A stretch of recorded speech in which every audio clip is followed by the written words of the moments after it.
ఈ ప్రత్యేకమైన ఆదివారం నాడు అంటే యేసుక్రీస్తు పునరుత్థానుడై లేచాడని మనం పోయిన ఆదివారం నాడు వాడుకున్నాం.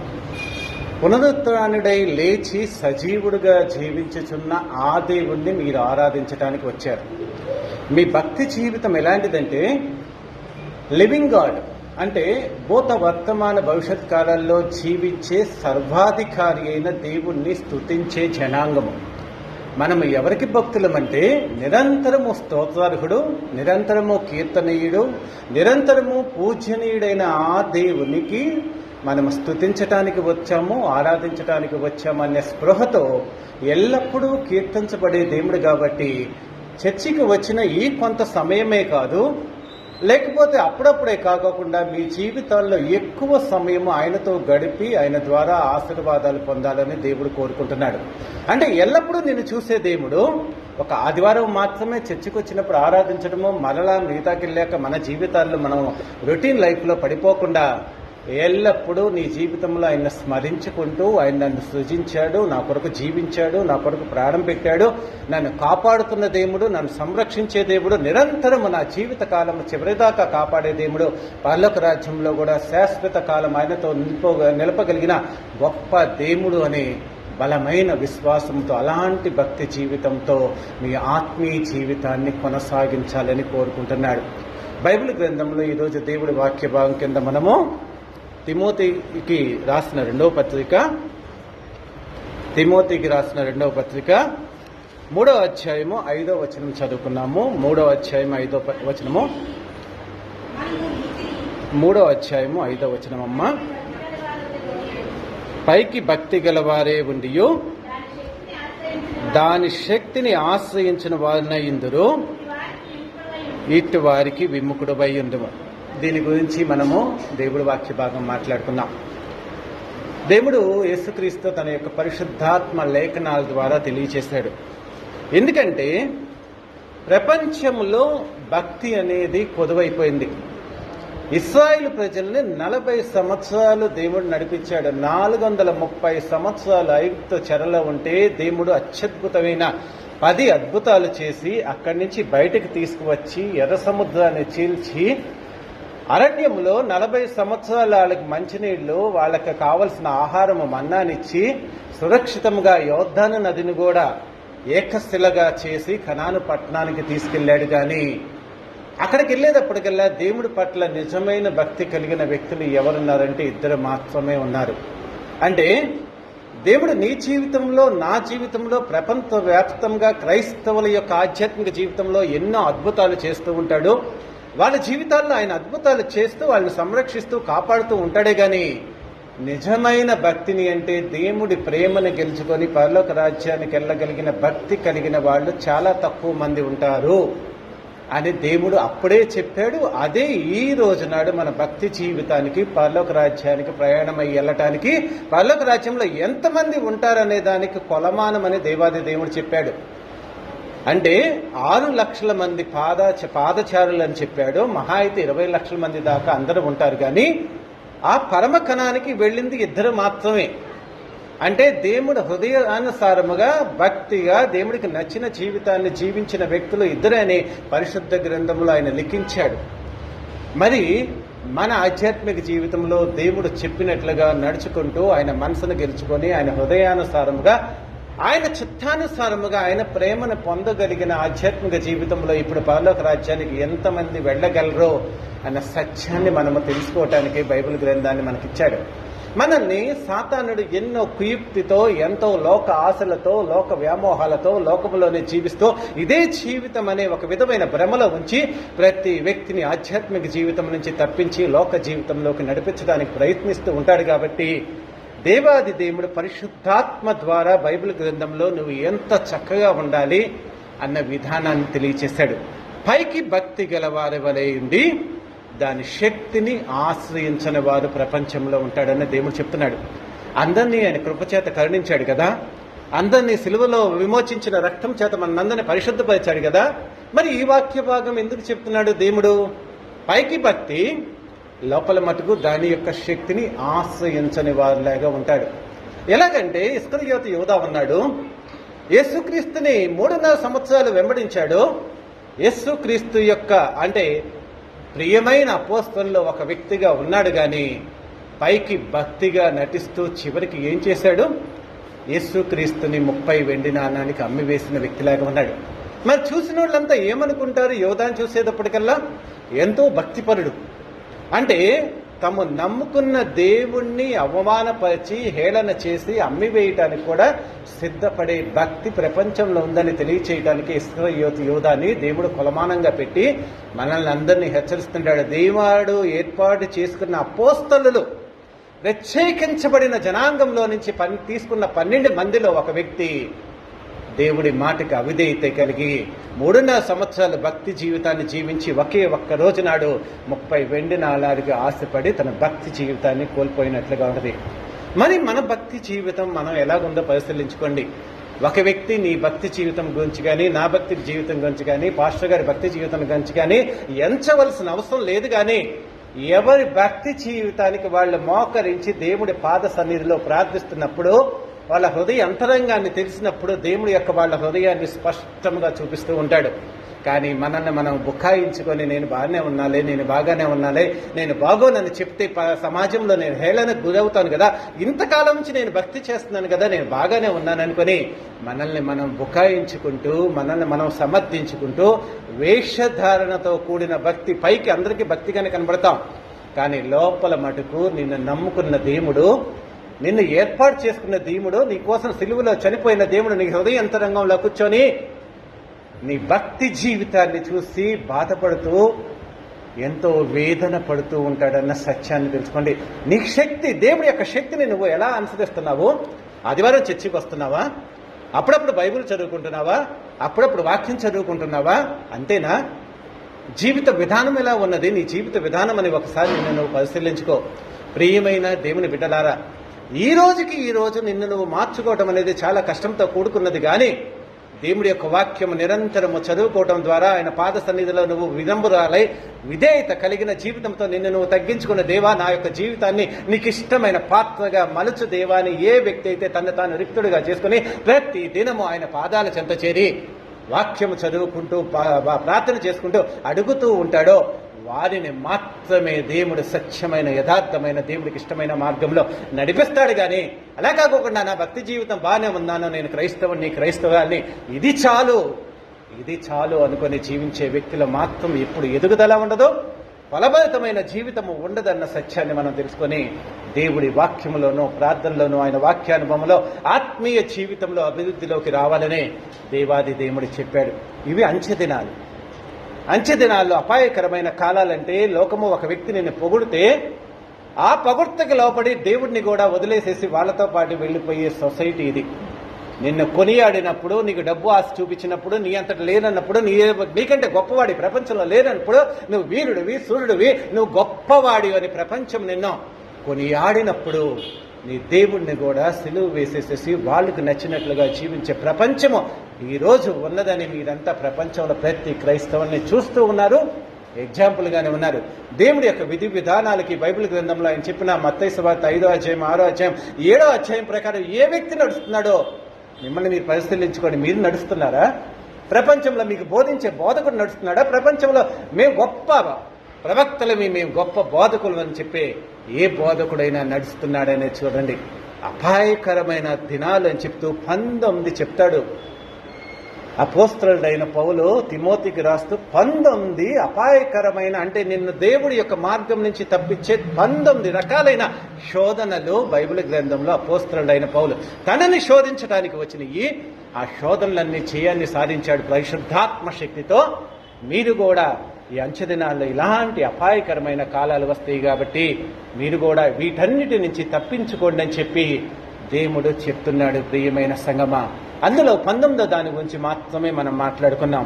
పైన 19 అపాయకరమైన కాలాలు ఏం చెప్తాడంటే, స్వార్థ ప్రియుడు, ధనాపేక్షలు, బింకములాడువారు, అహంకారులు, దూషకులు, తల్లిదండ్రులకు అవిధేయులు, కృతజ్ఞత లేనివారు, అపవిత్రులు, అనురాగరహితులు, అతిద్వేషులు, అపవాదకులు, అజితేంద్రియులు, క్రూరులు, సజ్జన ద్వేషులు, ద్రోహులు, మూర్ఖులు, గర్వాంధులు, దేవుని కంటే సుఖానుభవంను ఎక్కువగా ప్రేమించేవారు పైకి భక్తి గల వారి వలె ఉండి దేవుని శక్తిని ఆశ్రయించిన వారు. వీళ్ళందరికీ నువ్వు విముఖుడు అయి ఉండంటున్నాడు. అంటే ఇలాంటి లక్షణాలు కలిగి ఉన్న వ్యక్తులకి నువ్వు దూరంగా ఉండు. వాళ్ళ దరిదాపులు కూడా ఉండకాకుండా దూరముగా ఇలాంటి క్రియలు చేసేవాడిని నువ్వు విముఖుడుగా ఉండంటే, అలా చేసేవాళ్ళకి నువ్వు దూరంగా ఉండంటే మనం ఏంటో పవిత్రముగా, పరిశుద్ధముగా, సత్యముగా, యథార్థంగా ఉన్నామని కాదు. కానీ అవన్నీ దేవుడు అసహించుకునే క్రియలు. మొట్టమొదట నువ్వు సాధన చేసి ఇలా ఉండకోకుండా వాటన్నిటికీ దూరంగా ఉండి అలా చేసే వాళ్ళందరి జీవితం గురించి, వాళ్ళు ఎంత గొప్పవాళ్ళైనా కావచ్చు, సమాజంలో బోధకులుగా ప్రశంసించబడే వాళ్లే కావచ్చు, కానీ అలాంటి వాళ్ళకి నువ్వు దూరముగా ఉండి నీ భక్తి జీవితాన్ని నువ్వు కాపాడుకో అని బైబిల్ గ్రంథంలో ప్రతి విశ్వాసికి ప్రపంచవ్యాప్తంగా దేవుడు ప్రకటిస్తున్నాడు. వీటన్నిటిలో మనకేమన్నా లక్షణాలుంటే దేవుడి యొక్క శక్తితో తీసివేసుకోవడానికి ప్రయత్నించండి. ఇవన్నీ ప్రతి వ్యక్తిలో ఉంటాయి. నిగూఢముగా, మన అంతర్లీనంగా ప్రతి వ్యక్తిలో ఉండే స్వభావం ఇది. వీటన్నిటినీ ఫస్ట్ది స్వార్థాన్ని జయించాలంటేనే నీ జీవితం. ఇతరులను ప్రేమించాలంటేనే నీ జీవితం అయిపోద్ది. సజ్జన ద్వేషులు ఎవరైతే నిజం మాట్లాడతారో, నిజం ఉన్నదన్నట్టు చెప్తారో వాళ్ళని ద్వేషించే మనస్తత్వం. రకరకాలైన దేవుడి కంటే కూడా సుఖానుభవం అంటే ఈ లోకంలో దేవుడు నీకు అన్ని ఇస్తే, సకల సౌఖ్యాలు, ఘనత, హోదా అన్ని నీకు ఇచ్చి సుఖంగా జీవించమనిస్తే చివరికి ఆ దేవుడు కూడా తొలనాడి ఈ సుఖానుభవం కంటే వాటినే ప్రేమిస్తూ దేవుడు కూడా వదిలిపెట్టే మనస్తత్వంలో క్రైస్తవ సమాజం ఉంటుందని 2000 సంవత్సరాల క్రితమే పౌలు భక్తుడు ప్రపంచ మానవాళికి చెప్పాడు. ప్రియమైన దేవుని బిడ్డలారా, ఈ భక్తి జీవితం గురించి మనం మాట్లాడుకున్నట్లయితే, భక్తి జీవితము అంటే మన భక్తి జీవితం ఎలా స్టార్ట్ అయిందంటే యేసుక్రీస్తుని మనం నిజమైన మన రక్షకుడుగా అంగీకరించడం మూలంగా. యేసుక్రీస్తు యొక్క ఈ భక్తి జీవితం యొక్క క్రైస్తవ ఆధ్యాత్మిక జీవితం యొక్క మర్మం ఎక్కడ స్టార్ట్ అవుతుందంటే తిమోతికి రాసిన మొదటి పత్రిక 3వ అధ్యాయం 16వ వచనములో భక్తి యొక్క మర్మం ఉంటుంది. ప్రతి క్రైస్తవుడు నిరాపేక్షముగా దైవ భక్తిని గూర్చిన మర్మము గొప్పదై ఉన్నది. ఆయన సశరీరుడుగా ప్రత్యక్షమాయను, ఆత్మ విషయమున నీతిపరుడని తీర్పు నొందెను, దేవదూతలకు కనబడెను, రక్షకుడని జనములో ప్రకటించబడెను, లోకమందు నమ్మబడెను, ఆరోహణుడై తేజోమయుడైన. ఈనాడు తండ్రి కుడి పార్శ్వమున కూర్చొని ప్రతి వ్యక్తిని తన పరిశుద్ధాత్మ శక్తితో సర్వసత్యములోకి నడిపిస్తూ, ప్రపంచంలో ఎవరైతే నిరాదరణ గురయ్యారో వాళ్ళందరినీ ఆదరిస్తూ ప్రపంచాన్ని శాసిస్తున్న దేవుణ్ణి నువ్వు నమ్ముకున్నావు. ఈ లోకానికి వచ్చాడు రక్షకుడుగా, ప్రజలందరి చేత నమ్మబడ్డాడు, ఈ లోకంలో జీవించాడు, చనిపోయి తిరిగి లేచాడు, ఆరోహణుడై పరలోకానికి వెళ్ళిపోయాడంటే మరణాన్ని జయించిన జయశీలుడుగా ఆ లోకానికి వెళ్ళాడని ఒక బలమైన నిరీక్షణ క్రైస్తవం ఉన్నది. కాబట్టి ఆ మర్మాన్ని, ఆ సత్యాన్ని ఎరిగి మనమందరము దేవుణ్ణి నమ్ముకొని వచ్చాం. నీ భక్తి దీని మీద బేస్ అయి ఉండాలి.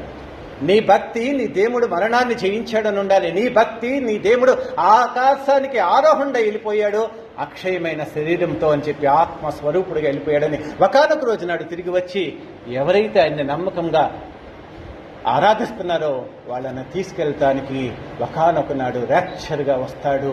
అంటే ఒక సైన్గా వచ్చి ఆయనతో నమ్మకంగా ఉన్న వాళ్ళందరినీ తీసుకెళ్ళిపోతాడు అనే బలమైన నిరీక్షణతో నీ భక్తి జీవితం ఉండాలి. మరి ఇలాంటి భక్తి జీవితంతో ప్రారంభమైంది ప్రతి వ్యక్తి యొక్క భక్తి జీవితం. అయితే ఈరోజు నీ భక్తి జీవితం దాని మీదే ఉన్నదా? అలాగే జీవిస్తున్నావా? ఇంకా రకరకాలైన జీవిత విధానంతో పైన అంచెదినాల్లో ఉన్న ఆ యొక్క అపారకరమైన జీవితాల్లో జీవించే భక్తి జీవితాన్ని నీవు కలిగి ఉన్నావా లేదా అనేది నిన్ను పరిశీలించుకో. అయితే దేవుడు ఎందుకు చెప్తున్నాడంటే, అనాదిగా ఒకటి వినపడుతుంది. చర్చిలకి తండోపతండాలుగా జనాభా వస్తారు, లక్షల కొలది వస్తారు, వేల కొలది వస్తారు. కానీ ఆయన మాటలు జస్ట్ చర్చిలో మాత్రమే వింటారు కానీ వెళ్ళిపోతారు. కానీ ఆయన చెప్పినట్లు జీవించడాన్ని బైబిల్ గ్రంథంలో అబ్రహాం దగ్గర నుంచి నోవహ్ దగ్గర నుంచి దేవుడు చెప్తున్న యేసుక్రీస్తు కూడా ఈ లోకానికి వచ్చినప్పుడు కూడా చెప్పాడు. మరి మనం అలాగున్నామా లేదా అనేది మనల్ని ఒకసారి మనం పరిశీలించుకోవడానికి బైబిల్ గ్రంథంలో ఒక వచనం చదువుతాము. మత్తయి సువార్త 13వ అధ్యాయము 15వ వచనము. మత్తయి సువార్త 13వ అధ్యాయం 15వ వచనము. ఈ ప్రజలు కన్నులారా చూచి, చెవులారా విని, హృదయముతో గ్రహించి మనసు తిప్పుకొని నా వలన స్వస్థత పొందుకుంటున్నట్లు వారి హృదయము కొవ్వినది, వారి చెవులు వినుటకు మందములాయను, వారు తమ కన్నులను మూసుకొని ఉన్నారు గనుక మీరు వినుట మట్టుకు విందురు గాని గ్రహింపనే గ్రహింపరు, చూచుట మట్టుకు చూతురు గాని ఎంత మాత్రమునో తెలుసుకొనరని యెషయా చెప్పిన ప్రవచనమో వీరి విషయమై నెరవేరుచున్నదని చెప్పాడు. అంటే యేసుక్రీస్తు ఈ లోకానికి వచ్చినప్పుడు చెప్పాడు. ఆయన్ని లక్షలాదిగా వేలాదిగా యేసుక్రీస్తుని వెంబడించారు కానీ అందరూ భౌతికమైన అవసరాల కోసం మాత్రమే వెంబడిస్తున్నారు కానీ ఆత్మీయమైన సత్యాలు తెలుసుకోవడానికి, ఆత్మీయమైన పురోగతి ఫలించటానికి, ఆత్మీయమైన దేవుడి యొక్క అర్థాన్ని భావాన్ని తెలియజేసుకొని దేవుడితో అత్యద్భుతమైన ఆత్మీయ జీవితానికి చాలా తక్కువ మంది వస్తారు దేవుడి సంఘానికని దేవాది దేవుడు ఆనాడే చెప్పాడు. మరలా ఎహెచ్కేలు రాసిన గ్రంథము, ఎహెచ్కేలు గ్రంథము 33వ అధ్యాయము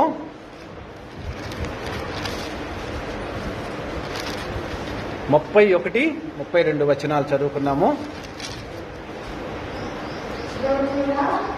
నా ప్రజలు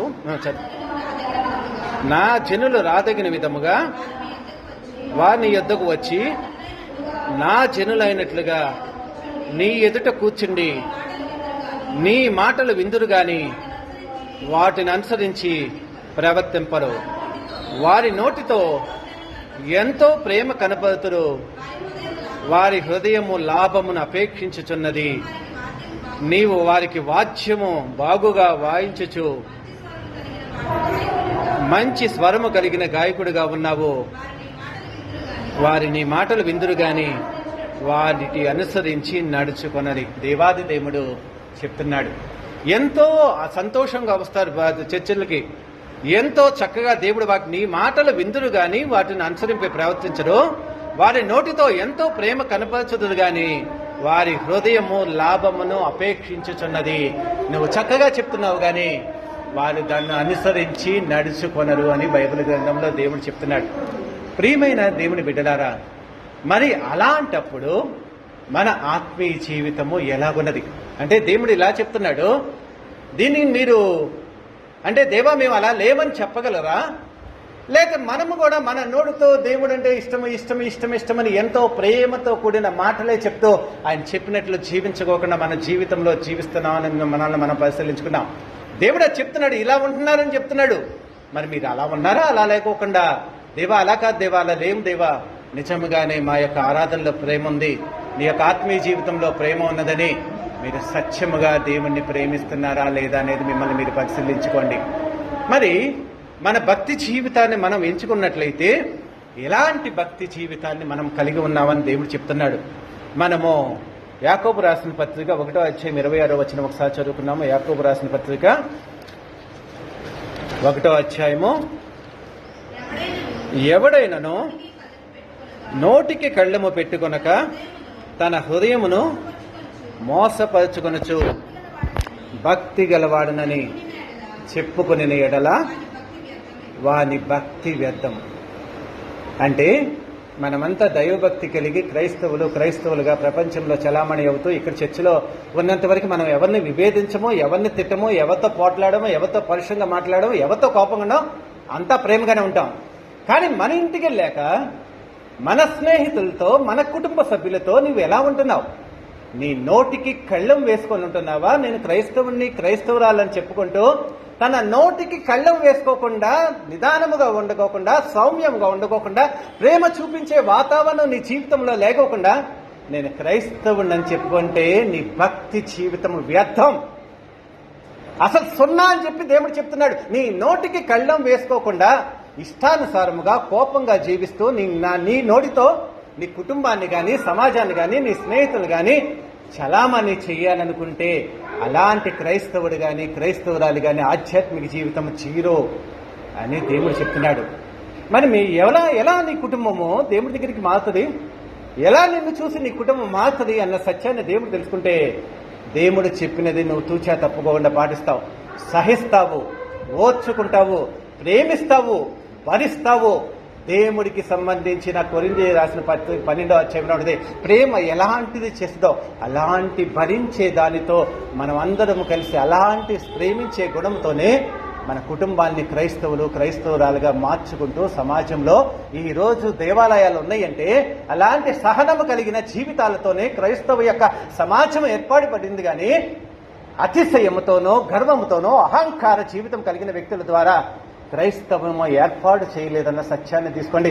యేసు క్రీస్తు సిలువలో దూషిస్తూ ఉంటే పల్లెత్తు మాట అనుకోకుండా తన నోటికి కళ్ళం వేసుకుని దేవుడి కుమారుడు అనిపించుకున్నాడు. మళ్ళీ అలాంటి దేవుడి కుమారుని ఆరాధించే మీరు మీ భక్తి జీవితంలో మీ నోటికి కళ్ళం వేసుకుంటున్నారా? ఒక వ్యక్తి నిన్ను ఏదైనా పరుషంగా మాట్లాడినప్పుడు కానీ, హేళనగా మాట్లాడినప్పుడు కానీ, అవమానకరంగా మాట్లాడినప్పుడు నీ నోటిని అదుపులోని ఉంచుకుంటున్నావా, లేకపోతే నేను నీకింత ఎందుకు తక్కువ అని చెప్పి డామినేట్ చేస్తూ నోరు మోయిచ్చేస్తున్నావా అన్న సత్యాన్ని తెలుసుకోండి. భక్తి పైకి భక్తి, చర్చిలో భక్తే, బైబిల్ చదివేటప్పుడు భక్తే, ప్రార్థన చేసేటప్పుడు భక్తే, సమాజంలో కూడుకున్నప్పుడు భక్తే. కానీ నువ్వు ఒంటరిగా ఉన్నప్పుడు, దేవుణ్ణి ఎరుగున వ్యక్తి నీ దగ్గర ఉన్నప్పుడు, సమాజం నిన్ను చూస్తున్నప్పుడు నీ భక్తి జీవితం ఎలా ఉంది? మాదిరికరంగా ఉన్నదా? కుటుంబంలో ఒకరిని ఒకరు ప్రేమించుకోగలుగుతున్నారా? ఒకళ్ళ దగ్గర ఒకళ్ళు తగ్గించుకోగలిగిన జీవితం ఉంటుందా? సమాజంలో నువ్వు చేసే పని వాళ్ళ దగ్గర, ఆ యజమానుల దగ్గర నిన్ను తగ్గించుకునే స్వభావం ఉన్నదా లేదనే చూసుకోండి. భక్తి ఎదుటి వ్యక్తిగా, ఆదర్శప్రాయంగా ఎదుటి వ్యక్తిని భక్తి జీవితాన్ని మెచ్చుకోవాలి. నాకు నేను భక్తి, నేను బాగానే ఉన్నాను, నేను అత్యద్భుతంగా ఉన్నాను, ఆధ్యాత్మికంగా 10 మందికి నీతులు చెప్తానంటే నీ నీతి నీ జీవితాన్ని రక్షించలేదు. నీ నీతి నీ కుటుంబాన్ని రక్షించలేదు. నీ నీతి ఒక వ్యక్తిని సత్ప్రవర్తన కలిగిన వ్యక్తిగా తీర్చిదిద్దలేనప్పుడు నీ భక్తి ఎందుకు? నీ కోసమే కదా దేవాది దేవుడు ఆ యొక్క సిలువలో చనిపోయింది. ఒక దేవుడు నీ కోసం వచ్చి ఈ లోకంలో చనిపోవాలా? ఒక దేవాది దేవుడు పరలోకాన్ని వినికి కోట్ల కొలది దేవదూతల చేత స్తుతించబడుతున్న ఆ దేవాది దేవుడు ఆ లోకాన్ని వదిలిపెట్టి నీ కోసం చనిపోవాలా?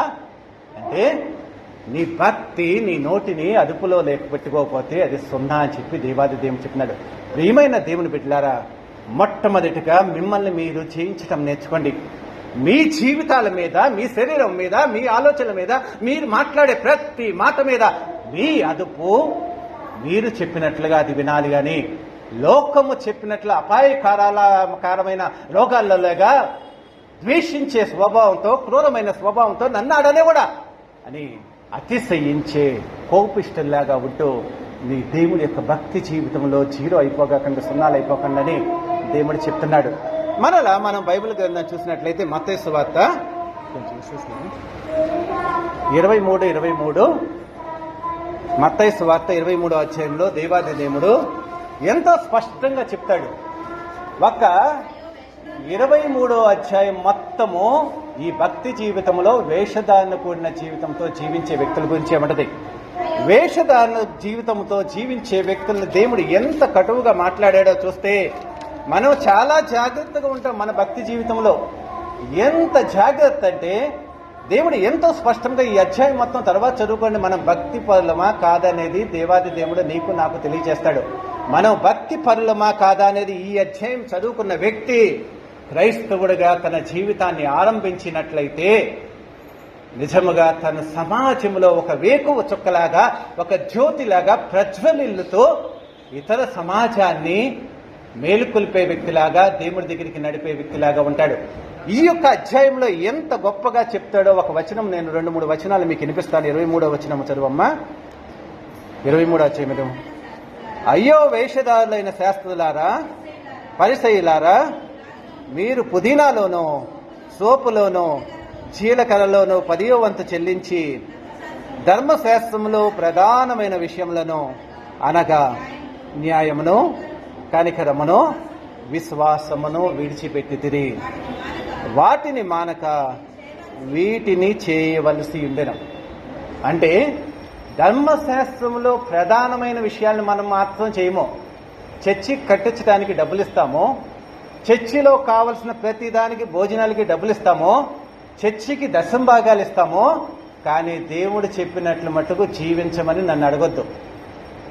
ధర్మశాస్త్రంలో ప్రధానమైన విషయాలంటే దేవుడు చెప్పినట్లుగా నువ్వు జీవించు, న్యాయంగా జీవించు, కనికరం కలిగిన జీవితాన్ని జీవించు, విశ్వాసంలో నువ్వు అభివృద్ధి చెందు, ఆయన పట్ల విశ్వాసాన్ని కలిగి ఉండు. నీ జీవితంలో అన్ని కార్యాలు ఆయన చేస్తాడు. ఈ లౌకికమైన ఆలోచనల కంటే, లౌకికమైన జీవితంలో నీకున్న అంగబలము, అర్ధబలము అన్నిటికంటే కూడా ఆయన బలవంతుడు, సర్వాధికారి అయిన దేవుడు, సర్వశక్తి కలిగిన అయిన దేవుడు. ఆయనను ఆశ్రయించు.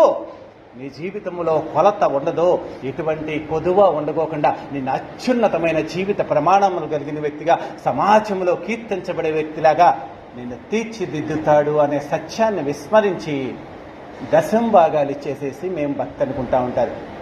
అంటే అన్నిట్లో నువ్వు దశంభాగాలు ఇస్తావు, ఓకే, అది చెయ్యొద్దని దేవుడు చెప్పట్లేదు, కానీ అంతకంటే విలువైనది ప్రశస్తమైనది చెయ్యండి అంటాడు. మరలా 25వ వచనం చదివితే, అయ్యో వేషధారులైన శాస్త్రులారా, పరిసయ్యులారా, మీరు గిన్నెయు పళ్ళెమును వెలుపట శుద్ధి చేయుదురు గాని అవి లోపల దోపుతోనూ అజితేంద్రియంతోనూ నిండి ఉన్నది. గుడ్డి పరిసయ్యుడా, గిన్నెయు పళ్ళెమును వెలుపట శుద్ధి అగునట్లుగా ముందు వాటి లోపల శుద్ధి చేయి. నువ్వు భోజనం చేస్తానికి ఒక ప్లేట్ తీసుకుంటావు, అది మురికిగా ఉంది, బయట మాత్రమే, అంటే అందరికి కనపడేటట్లుగా బయట మాత్రమే కడుక్కొని నువ్వు తినే లోపల ప్లేట్లో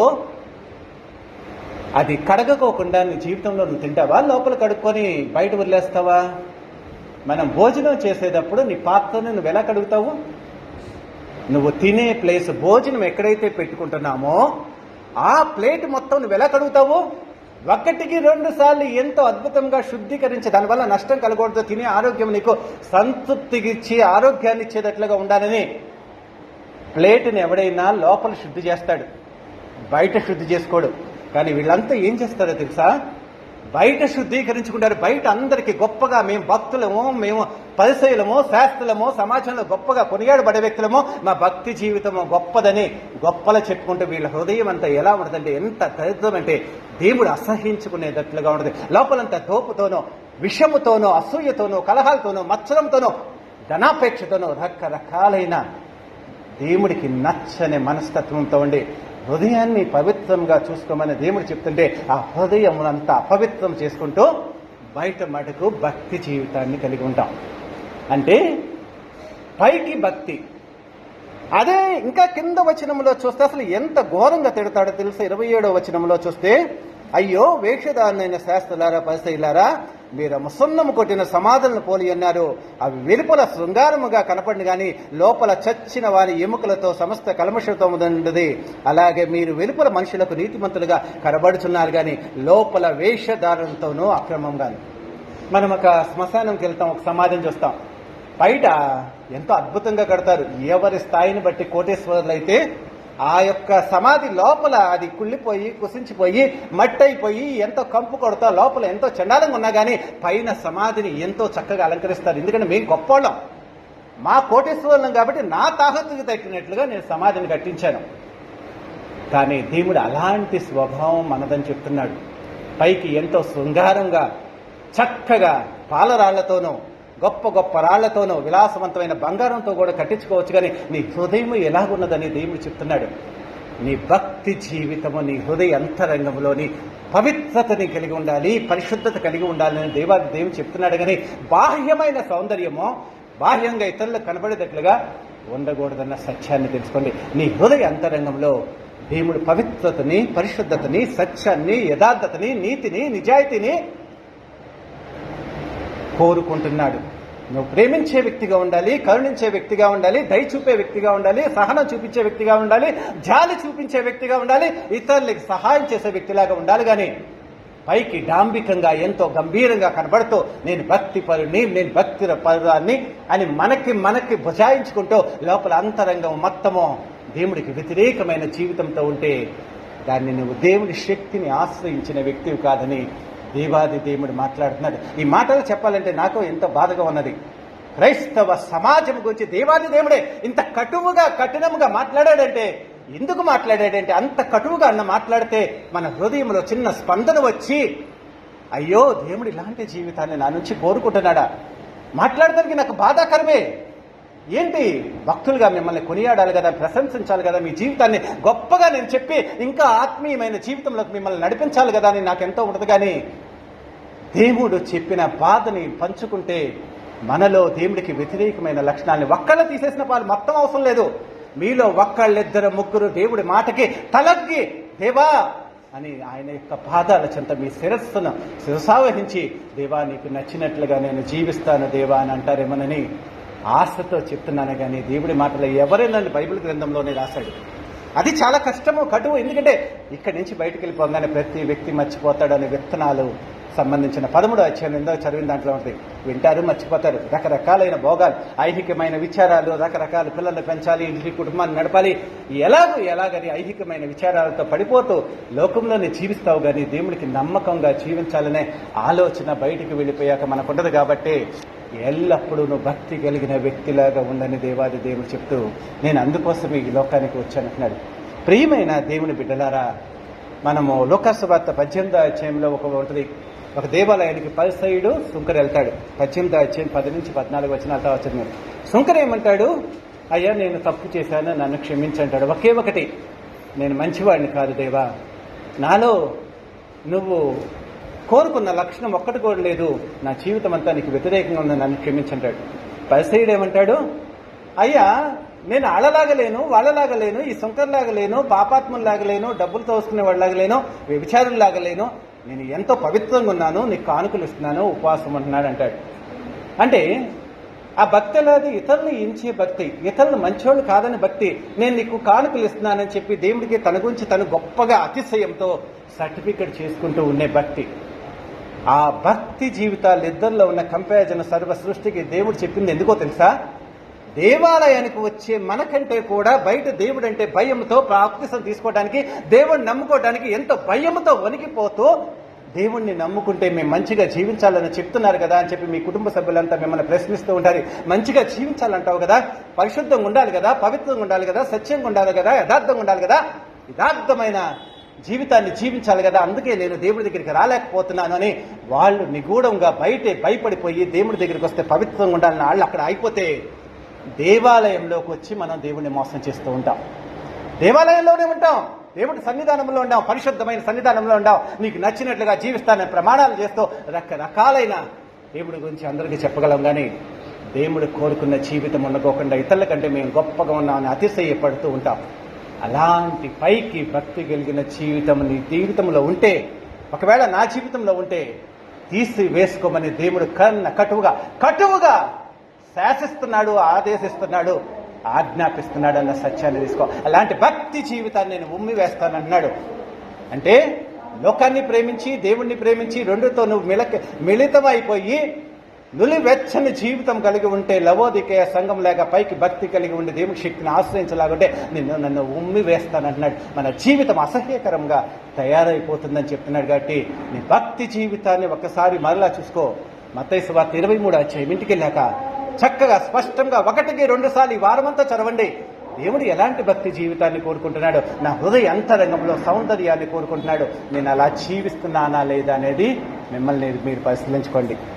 ఇంకా మనందరం ఎందుకు నమ్ముకున్నామంటే, ఈ దేవుడు ఈ లోకంలో ఉన్నంత కాలము చక్కగా కాపాడుతాడు, ఆరోగ్యాన్ని ఇస్తాడు, ఐశ్వర్యాన్ని ఇస్తాడు, మన పిల్లల జీవితాల్లో అన్ని చక్కగా పెళ్లిళ్ళు కానీ చదువులు కానీ అన్ని చేస్తూ వాళ్ళని ఆశీర్దిస్తూ చక్కగా తీర్చిదిద్దుతాడన్న ఆశతో వచ్చారు. దేవుడు అది ఆశీర్దిస్తాడు, ఖచ్చితంగా ఆశీర్దిస్తాడు. నేను నిన్ను సదాకాలం ఆశీర్వదిస్తాను, ఈ లోకంలో నిన్ను తల ఎత్తుకుని వాడుగానే చేస్తాను, నిన్ను ఘనపరుస్తాను కానీ ఘనహీనుడిగా ఇప్పుడు ఉంచనని దేవుడు సృష్టి ఆరంభం నుంచి అబ్రహాముకు చెప్పినట్లుగా నీకు నాకు చెప్తూనే ఆశీర్వదిస్తూనే ఉంటాడన్న సత్యాన్ని తెలుసుకో. నా రాజ్యాన్ని నా నీతిని వెతుకు, నేను నీకు కావలసినవన్నీ ఇస్తానని చెప్తున్నాడు. భక్తి జీవితంలో ఉన్న శ్రేష్టమైన మర్మం ఏంటో తెలుసా? దేవుడి రాజ్యాన్ని, దేవుడి నీతిని వెతుకు. ఏమి తిందుమో, ఏమి తాగుదామో, ఎలా నా జీవితం గడిచిపోతున్న రేపుడి గురించి ఆలోచిస్తూ భయభ్రాంతులైన ప్రపంచ మానవాళికి దేవాది దేవుడు చెప్పిన సందేశం ఏంటో తెలుసా? నా రాజ్యాన్ని, నా నీతిని వెతికి ఇవన్నీ నీకు ఇచ్చేస్తా, ఇవన్నీ నేను చూసుకుంటానని దేవుడు చెప్తున్నాడు. నీకంటే దేవుడి కంటే అభయం ఇచ్చే వ్యక్తి ప్రపంచంలో ఎవడున్నాడు? ప్రియమైన దేవుని బిడ్డలారా, దేవుడి కంటే గొప్పవాడున్నాడు. నిన్ను సృష్టించిన సృష్టికర్త కంటే ఈ రోజు నువ్వు జీవించేటట్లుగా నీకు కావలసిన గాలిని కానీ, వెలుతురుని కానీ, ఆహారాన్ని కానీ, ప్రతిదీ సృష్టిలో ప్రతిదాన్ని నీకు చక్కగా అమర్చి నిన్ను జీవింపచేసే శక్తి కలిగిన దేవుడి కంటే, అలాంటి అభయం ఇచ్చే దేవుడి కంటే గొప్పవాళ్ళు నీకు ఎవరైనా ఉన్నారా అని చూసుకోండి. అలాంటి దేవుడు ఏం చెప్తున్నా అంటే, నా రాజ్యాన్ని, నీతిని వెతుకో, ఈ లోకంలో నీకు కావలసిన ప్రతిదీ సమస్తాన్ని, జ్ఞానమైనా అది ఏదైనా కానీ నీకు నేను ఇస్తానని చెప్తున్నాడు. నువ్వు అది అనుసరించి దేవుణ్ణి శోధించు. నీ జీవితంలో దేవుడు ఎంత అత్యద్భుతంగా నీ జీవితాన్ని ఆశీర్వాదకరంగా అందరికంటే ఘనపరిచి అత్యున్నతమైన స్థానంలో ఉంచుతాడు అన్న సత్యాన్ని తెలుసుకోండి. ఇదే బైబిల్ గ్రంథంలో ఎక్కడ చెప్తాడంటే, తిమోతికి రాసిన మొదటి పత్రిక 4వ అధ్యాయం 8వ వచనంలో చెప్తాడు. శరీర సంబంధమైన సాధకము కొంచెము మట్టుకి ప్రయోజనకరము అగును, కానీ దైవభక్తి ఇప్పటి జీవము విషయంలోనూ రాబో జీవ విషయంలోనూ వాగ్దానముతో కూడినదైనందున అది అన్ని విషయములలో ప్రయోజనకరమవుదు. శరీర సంబంధమైన సాధకము కొంచెము మట్టుకే ప్రయోజనం. మీరు శరీరంతో చాలా కష్టపడుతున్నారు, సంపాదించుకుంటున్నారు, ఆరోగ్యం కోసం రకరకాల డైట్లు మెయింటైన్ చేస్తూ రకరకాలైన శారీరకమైన మీరు కష్టపడుతూ సాధకం చేస్తూ మీ జీవితాన్ని నడుపుకుంటూ ఉంటారు. కానీ మీ జీవిత ప్రయాణంలో అది కొంతవరకే సాధ్యం. అంటే మానవ శక్తితో నిర్మించుకున్న మీ జీవితం మీకు కొంతవరకే సంతోషాన్ని ఇస్తుంది. కానీ దైవభక్తి అంటే యేసుక్రీస్తు గురించిన దైవభక్తి నీ జీవితంలో నీవు ఎప్పుడైతే అవలంబించి దేవుడికి విధేయుడై ఆయన పాదాల చెంత ప్రణవిల్లి నీకు నచ్చినట్లుగా నేను జీవిస్తాను దేవా, నేను అనుసరిస్తానని నువ్వు ఏ రోజైతే ప్రమాణం చేస్తావో అది అప్పటి నుంచి నీకు ఎలా ఉపయోగపడుతుందంటే దైవభక్తి ఇప్పటి జీవం విషయంలోనూ రాబో జీవం విషయంలోనూ ప్రయోజనకరమైన ఉన్నది. ఈ జీవిత కాలమంతా దేవాది దేవుడు నిన్ను అత్యద్భుతంగా ఆశీర్వదించి కాపాడగలిగిన సమర్థుడైన దేవుడిగా ఉన్నాడు. రాబో పరలోక రాజ్యంలో కూడా నిన్ను అత్యుత్తమమైన సింహాసనం మీద కూర్చోబెట్టి వైడూర్యమైన కిరీటాలతో నిన్ను గణపరచడానికి దేవుడు నిన్ను ఆశీర్వదించడానికి సిద్ధమైన దేవుడిగా నీకు కనపడుతున్నాడు. అది దైవభక్తి అంటే నీ భక్తి దేవుడికి నమ్మకంగా ఉండాలి, యథార్థంగా ఉండాలి, నీ హృదయం పవిత్రంగా ఉండాలి, పరిశుద్ధంగా ఉండాలి. నీ భక్తి ప్రతి వ్యక్తికి ఆదర్శప్రాయంగా ఉండి నీ దేవుడిని ప్రశంసించేటట్లుగా, వాళ్ళ చేత ప్రశంసించబడేటట్లుగా నీ భక్తి ఆదర్శప్రాయంగా లోకంలో కనబడే ప్రతి వ్యక్తికి ఉండాలని చెప్తున్నాడు. మరి మన జీవితము ఎలాగున్నది అనేది మనల్ని మనం పరిశీలించుకుందాం. ప్రియమైన దేవుని బిడ్డలారా, బైబిల్ గ్రంథంలో చాలా భక్తులు ఉన్నాయి. భక్తి అనే దాని గురించి ఉన్నాయి. కానీ బైబిల్ భక్తి అనే దానికి చెప్తే 10-15 ప్రసంగాలు చేయొచ్చు. కానీ బైబిల్ గ్రంథంలో రకరకాలైన భక్తుల జీవితాలను చూస్తూ ఉంటారు. పౌలు భక్తుడు దేవుడిని నమ్ముకోకముందు ఎలా జీవించాడు, దేవుడిని నమ్ముకున్న తర్వాత ఎలా జీవించాడు ఎగ్జాంపుల్గా తీసుకోండి. అది ఒక్కటే చాలు మీ క్రొత్త నిబంధనలో భక్తి అంటానికి. తిమోతి భక్తుడు భక్తికి నమ్ముకోవడానికి ముందు ఎలా జీవించాడు, తర్వాత ఇంకా ఎలా జీవించాడు అనేది చూడండి. యేసుక్రీస్తు శిష్యులు దేవుడి దగ్గరికి రావడానికి ముందు ఎలా జీవించారు, ఆయనతో 3.5 సంవత్సరాలు ఎలా జీవించారు, ఆయన చనిపోయి తిరిగి లేచాక పరిశుద్ధాత్మ శక్తితో ఎలాగూ జీవించారు అనేది మీ జీవితాల్లో మీరు కూడా అలా జీవిస్తున్నారా లేదా చూసుకోండి. మీరు దేవుడి యొక్క బాప్తిసం తీసుకొని దేవుడితో నిబంధన చేసుకున్న తర్వాత మీ జీవిత విధానం మారిందా లేదా? మారకపోతే మీరు ఇంకా పాత జీవితమే, గత జీవితమే. మారుతూ ఉంటే 1 కాదు, 2 కాదు, 4 కాదు, 5 కాదు, 10, 15, 50 లక్షణాలు మారాలి. ఇక్కడే 19 లక్షణాలు అవలక్షణాలు దేవుడు చెప్పాడు. మరి ఈ అవలక్షణాలు మీరు ఎప్పుడు జయించగలరు? వీటన్నిటికంటే సాధన చేసి దేవుడికి నచ్చిన బిడ్డలాగా పవిత్రమైన సిద్ధపడిన కన్యకలాగా మనం ఉండాలని కోరుకున్న నీ భక్తి జీవితము దేవాది దేవుడు వచ్చినప్పుడు, పెళ్లి కుమారుడు వచ్చినప్పుడు సిద్ధపడిన కన్యకలు, బుద్ధిగల కన్యకలు, బుద్ధి లేని కన్యకలు. 10 మంది దేవుడితోనే ఉంటారు, చర్చిల్లోనే ఉంటారు, దేవుడు భక్తి ఉంటుంది, ప్రార్థన చేసుకుంటూ ఉంటారు, వాక్యం చదువుకుంటారు. కానీ దేవుడు వచ్చినప్పుడు వెళ్ళటానికి కావాల్సిన పరిశుద్ధమైన హృదయము, దేవుడిని ఎదుర్కోవడానికి కావాల్సిన సిద్ధపాటు, దేవా నేను నీతో ఉండటానికి ఇష్టపడుతున్నాననే నీ యొక్క కమిట్మెంట్ ఏ వ్యక్తిలో ఉండదు. ఎంతకీ ఇక్కడే లోకంలోనే జీవించాలి. లోకంలో వాటి కోసమే దేవుడిని నమ్ముకుంటూ, లోకంలో వాటి కోసమే నమ్ముకునే వాళ్ళు మొదటి 5 బుద్ధి లేని కన్యకలకు సాదృశ్యంగా ఉంటే లోకంలోనే జీవిస్తూ దేవుడి కోసం మహిమార్థం జీవిస్తూ, దేవా నీతో పాటు పరలోక రుజాలు ఉండాలి ఆశయంతో నేను నమ్ముకున్నాను, దేవా నన్ను నీ రాజ్యానికి తీసుకెళ్ళని ఎవరైతే హృదయంలో ఆ కమిట్మెంట్ ఉండదో వాళ్ళు దేవుడికి నచ్చిన భక్తి జీవితాన్ని కలిగి ఉన్నట్లు. మరి ఈ భక్తి జీవితాల్లో చాలా భక్తి జీవితాలు ఉన్నాయి. కానీ 2 చూసుకొని మనం ముగిచేద్దాము. తిమోతికి రాసిన మొదటి పత్రిక 6వ అధ్యాయము 6-7 వచనాలు చదువుకున్నాము. తిమోతికి రాసిన మొదటి పత్రిక, సంతుష్టి సహితమైన దైవభక్తి గొప్ప లాభ సాధకమై ఉన్నది.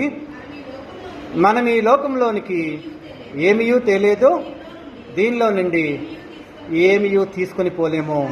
కాగా అన్న వస్త్రములు కలవారమైండి వాటితో తృప్తి పొందు. సంతుష్టి సహితమైన భక్తి అంటే నీకు దేవుడు ఏదైతే ఇచ్చారో దానితో కలిగి సంతృప్తిగా జీవితాన్ని దేవుడు ఈ లోకంలోకి వచ్చేప్పుడు నువ్వేం తీసుకోవాలా? రేపు పోయేటప్పుడు ఏమి తీసుకెళ్ళిపోవు, ఈ లోకంలో ఏది ఇచ్చినా ఇక్కడ అనుభవించడానికనే ఒక స్థిరమైన నిర్ణయంతో, అది దేవుడి నిర్ణయం అని సంతుష్టి సహితమైన భక్తి. అంటే దేవుడు నీ జీవితంలో నీకు ఏదైతే ఇచ్చాడో, నీకు ఇచ్చిన భార్యతోనో, నీకు ఇచ్చిన పిల్లలతోనో, నీకు ఇచ్చిన గృహంతోనో, నీకు ఇచ్చిన చుట్టాలు భక్తులతోనో, నీకు ఇచ్చిన సంఘంతోనో చక్కగా దేవుణ్ణి స్తుతిస్తూ కొనియాడుతూ, దేవా నాకు ఈ జీవితంలో నాకంటే తక్కువ లేని వాళ్ళు చాలా మంది ఉన్నారు కాబట్టి వాళ్ళందరికంటే నన్ను ఇంకా ప్రేమగా ఆరోగ్యంతో ఉంచి ఈ జీవితాన్ని నాకు ఇచ్చినందుకు దేవా నీకు కృతజ్ఞతాస్తుతులు చెల్లిస్తూ జీవిత కాలమంతా ఆయన స్తుతిస్తూ జీవించటమే సంతుష్టి సహితమైన వ్యక్తి. నువ్వేం తీసుకురాలా, నువ్వేమీ తీసుకెళ్ళవు. ఈ లోకంలో నీకేది ఇచ్చినా దేవుడి యొక్క కృప వల్ల ఇచ్చాడని ఆ యొక్క ఆలోచనతో నిన్ను సూచించిన దేవుడికి నమ్మకంగా యథార్థంగా కలిగిన దాంతో అతిశయపడకోకుండా అహంకారమైన మిడిసిపడే రేపు చచ్చిపోయాక నువ్వు ఎవరి మీద పోట్లాడతావు, ఎవరిని చంపాలని చూస్తావు, ఎవరి దగ్గరించి లాక్కోవాలని చూస్తావు, ఎవరిని గెలవాలని చూస్తావు, ఏం చేయవు కదా. శ్మశానంలో సమాధిలో ఎలా పడుంటావు? ఎటువంటి నిరత్తుడిలాగా మట్టిలాగా పడి ఉండే ఈ మనుషులు ఈ లోకంలో ఉన్నంత వరకు ఎంతో మిడిసిపడుతూ ఉంటారనే సత్యాన్ని దేవుడు చెప్తూ సంతుష్టి సహితమైన అంటే నీకు కలిగిన దాంతో తృప్తి పొంది ఉందని చెప్తున్నాడు. రెండవది చూసినట్లయితే యాకోబు రాసిన పత్రిక 1వ అధ్యాయము 27వ వచనము, నిష్కల్మషమైన పవిత్రమైన నిష్కల్మషమైన భక్తి ఏంటంటే తండ్రి అయిన దేవుని ఎదుట పవిత్రమును నిష్కలంకమునైన భక్తి ఏదనగా దిక్కులేని పిల్లలను విధవరాడ్లను వారి ఇబ్బందిలో పరామర్శించుటయు ఇహలోక మాలిన్యం తనను అంటకోకుండా తన్ను తాను కాపాడుకొనుటయే. పవిత్రము నిష్కలంకమైన భక్తి. ఇందాక సంతుష్టి సహితమైన భక్తి, ఇప్పుడు పవిత్రము నిష్కల్మషమైన భక్తి. అంటే ఎవరైతే నిరాదరణకు గురయ్యారో వాళ్ళని సహాయం చేయాలి. సహాయం చేసే మనసు నీలో ఖచ్చితంగా ఉండాల్సిందే. దైవ భక్తి అంటే దైవ భక్తిలో నీకంటే తక్కువగా ఉన్న స్థితిలో ఉన్న వాళ్ళకి నీ సహాయము చేయవలసిందే, లేకపోతే దేవుడు ఊరుకోడు. అలా కాకోకుండా నీ జీవితంలో ఈ లోక మాలిన్యం పాపం అనేది అంటుకోకుండా నిన్ను కాపాడుకోవటమే పవిత్రమైన భక్తి అని చెప్తున్నాడు. ప్రియమైన దేవుని బిడ్డలారా, మనం ఈ లోకంలో ఎలా ఉంటామో తెలియదు కానీ అలెగ్జాండర్ అనే ప్రపంచాన్ని జయించిన గొప్ప వీరుడున్నాడు. క్రీస్తు శకం 3 అంటే క్రీస్తు పూర్వం 33 AD ఉన్నాడు. ప్రపంచం మొత్తం 90% జయించేశాడు. ప్రపంచం మొత్తం 90% జయించేసి ఇంకా కొన్ని అంటే ఒక 2-3 పట్టణాలు జయించాల్సినప్పుడు ఆయన సైన్య శిబిరంలో ఉన్నప్పుడు ఒక దోమ కుట్టింది. దోమ కుట్టినప్పుడు మరణకరమైన రోగం వచ్చింది. రోగం వచ్చినప్పుడు ఆయన వైద్యులంతా ఆయనకు పరీక్ష చేసి నువ్వు బ్రతకటం కష్టమంటాడు. మా అమ్మని చూడాలనుంది, మా దేశానికి నువ్వు తీసుకెళ్ళంటారు వాళ్ళు.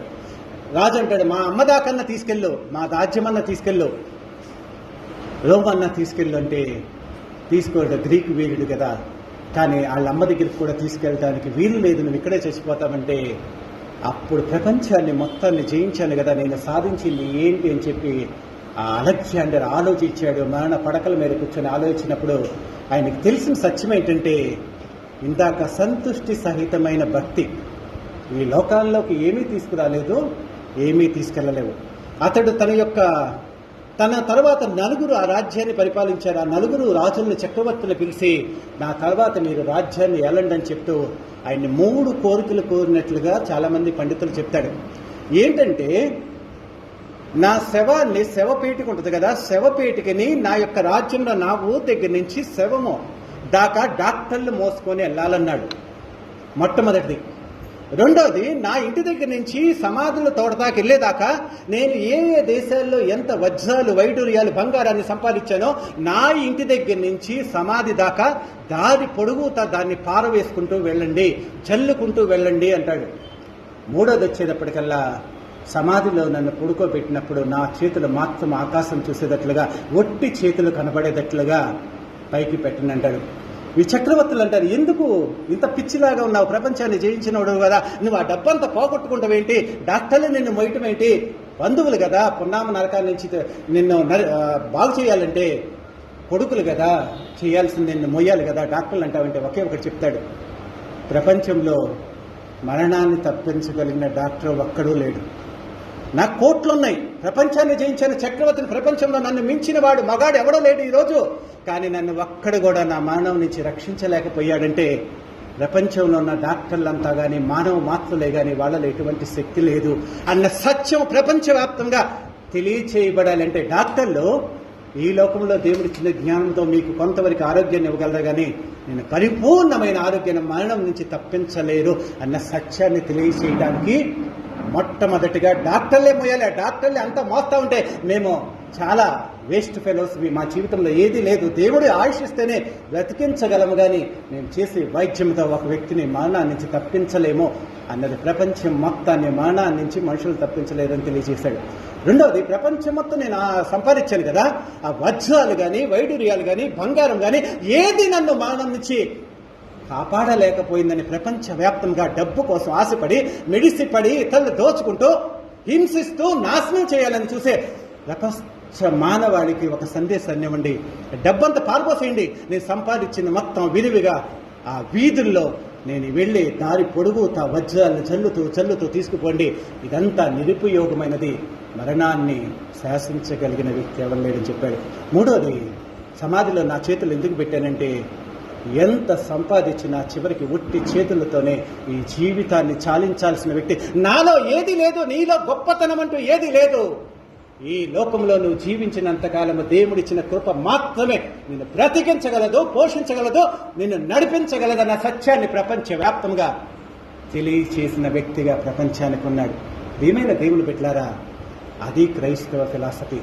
కానీ దేవాది దేవుడు ఆకాశం నుంచి నీ కోసం వచ్చాడు. ఆ మరణం మీద ఇతడు చనిపోయిన తర్వాత 30 సంవత్సరాలకి దేవాది దేవుడు ఈ లోకంలో పుట్టి 33.5 సంవత్సరాల తర్వాత 63.5 సంవత్సరాల తర్వాత మరణాన్ని జయించిన జయశీలుడుగా, ఏ వ్యక్తి అయితే మరణాన్ని జయించడం అనేది ప్రపంచంలో ఏ వ్యక్తి వల్ల కాదన్నాడో అదే మనిషిగా పుట్టి ప్రపంచంలో మరణాన్ని జయించిన జయశీలుడిగా ప్రపంచంలో చాటింపబడుతూ శ్లాఘించబడుతూ ఈ రోజు కూడా నీకు మరణము పడకల మీద ఉన్నా కానీ నీ దేవుడు నిన్ను రక్షించగలడని ప్రపంచ క్రైస్తవ్యాన్ని ఉరూతొలగించే క్రైస్తవ్యాన్ని నువ్వు నమ్ముకున్నామన్న సత్యం తెలుసుకోవాలి.